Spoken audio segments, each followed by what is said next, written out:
Hey all, sorry I'm not getting up for this video. Um, Quick rundown. I was on Xanax low dose 0.25 for 2 months. Well, actually, that was 0.25 for about a month, and I cut that down and ended up having withdrawals in the day, so I was taking like 0.25 about twice a day, a little bit less. So very low dose. I was sick the whole time.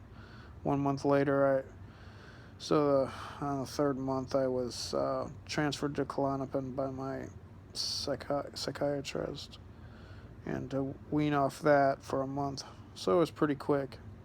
So 3 months. A lot of people say it was like cold turkey, but it was a little bit of a taper. Anyway, this video is about. Well, it's a quick video about depression during withdrawal. Now, I've never been a depressed person, so if you're feeling completely depressed out of nowhere, know that it's completely normal. It's completely destructive because I'm depressed as shit right now, and when you feel so screwed up, there's just so hard to pull out. I've been off of Benzos now for 9 weeks, and the worst of the head symptoms popped in about a week and a half ago, and they're building still, getting worse and worse. Literally from a week ago, I stopped driving, I stopped going out and doing my job and all that. I could deal with a lot. I've dealt with a lot my whole life, physically, mentally. I've never been one to be on a lot of meds because they always made me feel worse. So I tried benzos, and it was great for about a week. And that was about it. Sadly, that one whole week can turn into my disaster of a life for a long, long time. But no, you're not alone in it's depression stuff. I mean, I was never depressed. I actually pretty much always enjoyed life, even though I didn't do anything major. I'm a musician, and I enjoy writing music, and I enjoy doing my job. I'm a reseller online, and I go out and buy stuff and resell it. That's what I do. I don't go out anymore. I'm getting help with for finding stuff, but I still do the work at home. I have to. I think I'd have to be pretty much dead to stop doing that. I gotta pay the bills still, but I'm definitely suffering, and the job is suffering, and it will remain to, remain.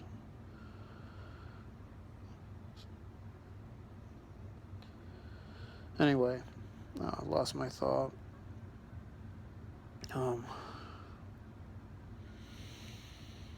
I know the best way is to keep yourself distracted, and I did that yesterday, and I did it pretty good.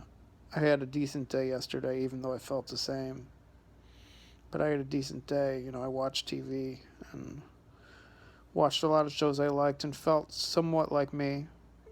Well, considering the circumstance, me. Now, the dizziness is getting so bad that I don't even want to move, even though I feel it moving. I feel my head moving and things move around. It's a weird dizziness. It's like a slow motion dizziness. It's really confusing. I'm just hoping it doesn't get worse because I won't be able to barely do anything. My eyes are getting a little blurrier. I can still see fine though, but it's getting blurrier. I'm just sad. I grieve my past life, and my past life wasn't even that long ago, but it seems so long. I mean, literally, benzo withdrawal, it's minute by minute. so hard to function. A lot of people say they relate to what I say, and I still can't help but to feel completely alone in how I feel. Part of that is because I take Remeron for insomnia, and I'm completely dependent on it. I can't go up in the dose. I can't go down in the dose. I weigh it out exactly every night, 6.7, and it makes me a zombie. So between Benzo Withdrawal and zombie Remeron, I'm out of it. Completely out of it.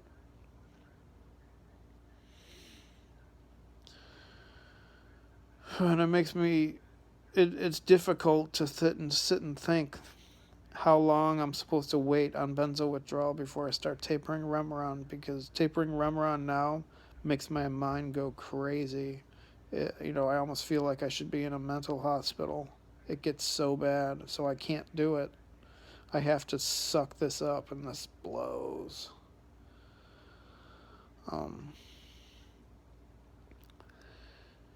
So people say to wait till you level out, but if it's the Remeron doing a lot of this stuff, I'll never level out. So I'll probably have to wait for a while and just tolerate this crap. Do the best I can without going completely crazy. But it's days like this, I sit and think, there's no way I can do this for months on end and not end up in a mental hospital or something. It's crazy. I don't think my head can handle this. One day at a time, one day at a time. Holy shit. I'll be honest, if I knew all this was going to be happening, I would have just kept on the pills. Because at this point, I feel like I'm only going to live a couple years. That's what it feels like. Be able to tolerate this. If I was on the pills, at least I'd have a good 10 years. I'd be sick, but it seems more reasonable. I'd still be able to go out and do my job and function and think and be sorry, but just be a man, and be normal. And I know inside that I'm doing this is all for the good, for my future. That I sit and think, I can tolerate a lot, so if the head stuff can start going away, I'll be pretty good to go. I could tolerate a lot of shit, because I have a feeling it's going to be a long time before I'm better. But I can deal with the physical symptoms. I just need my mental back so I can start going out. I need the anxiety to go away. Well, it'll never go away, but I need it to calm down. And I know the dizziness and the pure detachment is making the anxiety horrible, because when I go out, everything seems so new that I end up having panic attacks. I'm so scared. Becoming agoraphobic, it's stupid.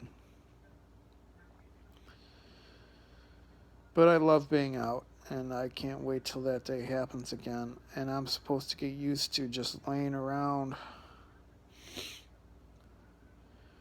I can only do so much around my apartment. Maybe I'll buy a video game system. Hate video games, but maybe I'll buy an old Nintendo or something. Play Mario Brothers, that's fun. Maybe buy a Wii system and I'll get off my ass, but still got to be careful because my heart's so fast. But I imagine that'll work itself out eventually, either with meds or by itself. We'll see. But I gotta find something. I can work from home, but I can only work so much from home because I can only get so much to sell when I'm laying here. But I need enough to get by. I've got so much debt. I set myself up so poorly. So much debt. I got like 10 credit cards I have to pay. It's ridiculous. It's like 10 credit cards car payment, rent, cable, internet, electric, water, pets. I'm glad they're around. I've got cats, 3 cats, 2 black cats and 1 naked cat, Sphinx. Anyway, it sucks being sad. I'm not in a crying mode of sad today. Just seriously depressed. A lot of times I would always talk about anxiety to my doctors, and they always thought I was depressed. And I'd be like, I'm not depressed. I enjoy my life. I enjoy things I do. I just want it to be easier. I'm sick of the anxiety. I'm sick of the, working harder than everybody else because my mental capacity's less than a lot of people. So let's try benzos. Ooh. Yeah, it was freaking great at first. I really thought I found gold when it came to medicine. I went out, did my job. I actually felt for the first time like a normal human being. I've then realized that day my problem really is anxiety. Because once everything calmed down, well, I should say my problem was anxiety and my nervous system was always out of control. But now with all the research I've done, depression and anxiety and everything, I've realized all the healthy things I could have done for myself to try to fix it, to at least make it a little better. Which I will incorporate in the future, which I'm incorporating now. But honestly, there's only so much I can do. I love the meditation part, but my head's it's racing. All these weird thoughts and hallucinations in my head that it's hard to sit there with your eyes closed and meditate. I still have days where I can do it, though. I have a feeling today is going to be a tough one. But just know, everybody, you're not alone, and, always comment. I like getting comments. I'm pretty new at this YouTube thing. I like hearing from other musicians, what they've gone through, and, other people who have, worked and had to stop working, and other people, it's weird that most of my head symptoms started 2 months after the fact. I had it for the first week and then it faded out pretty quick with my anxiety. And I just had physical symptoms and some mental. But it was mostly physical. And I still went out to work and did everything. It was just hard. But I could do it because I could, I could see in front of me. And my anxiety wasn't that bad. But man, once 2 months hit, the anxiety and hell came through. I just don't know why 2 months later. It's crazy. Everybody says it's non-linear. I hate hearing that. It's a non-linear fashion of benzo withdrawal. I can't believe this is part of my life now. But every time I want to sit and go on and on to my girlfriend about it, I just record this, and it kind of gets it out of my system for a few hours anyway, before I go crazy again. But anyway, thanks for watching as always, and just know that, even if you're not normally a depressed person, that's not you. I know it's not me, because I haven't been like that for the last 39 years. So I'm 40 now, by the way. Never depressed. Never depressed. It's the benzos, and supposedly healing is being taken place. And supposedly it's a slow process. So I just have to deal with it. Yay. Anyway, hope you guys have a better day than me. Hoping to get some deeper sleep tonight. I always sleep all night because of the Remeron. But I'm hoping I get deeper sleep so I can actually wake up and not being complete trash. 5% better would be great. All right, I'll talk to you later.